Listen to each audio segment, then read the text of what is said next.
So let's finally get to Jack Parrock, who's in Moscow. Jack, we know that the Russians have condemned these strikes against Bashar al-Assad's regime. There have even been threats from the Russian ambassador to the United States, but just words at the moment.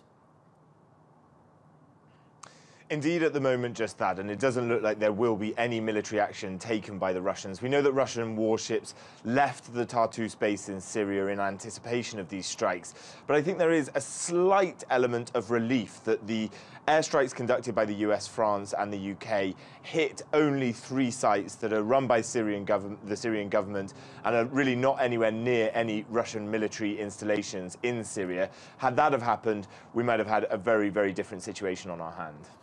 Why did Russian air defense systems that are deployed in Syria, why weren't they used? The threat was from Moscow, or its representatives at least, that they would shoot down American missiles if eventually this strike were to happen, but they didn't. And then there was a very interesting detail.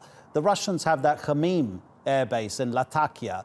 None of the 3 countries, the UK, US and France, none of their jets flew even near to the airspace where the Russians have that airbase. It was almost as if Moscow was pulling itself back from making this crisis even worse.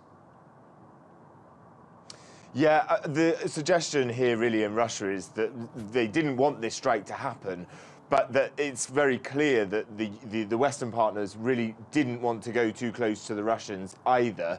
There's a clear awareness that with all of the countries involved in these strikes and Russia having nuclear weapons at their disposal, that this really is important, like not to increase or escalate these tensions further, I suppose.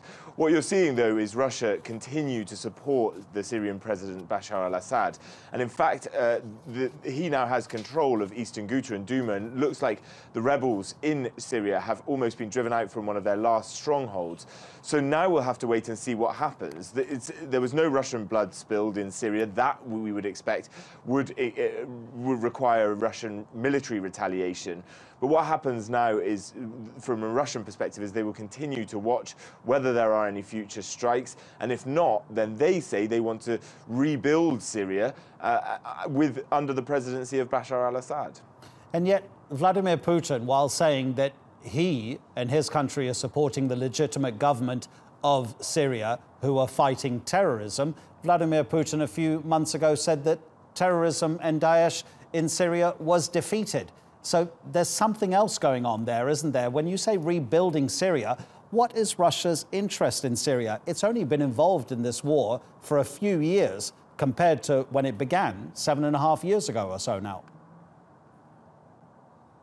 Correct. I mean, from a Russian perspective, they call the rebels factions that are fighting against Bashar al-Assad as terrorists. So that's what they're saying, is that the US and the Western partners should target those terrorist factions. That's what the Russian position is. We actually heard a couple of weeks ago Russian President Vladimir Putin starting to moot the idea that Russia would be prepared to start investing in Syria as a country and investing in its economy in a post-conflict situation. Clearly now with these strikes, there's not much idea of a post-conflict situation because of the situation now that with the Western partners conducting the strikes.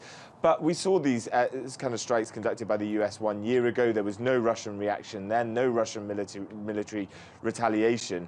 And we'll just have to wait and see what happens from this point forward, I suppose. Jack Parrock in Moscow. Thank you, Jack.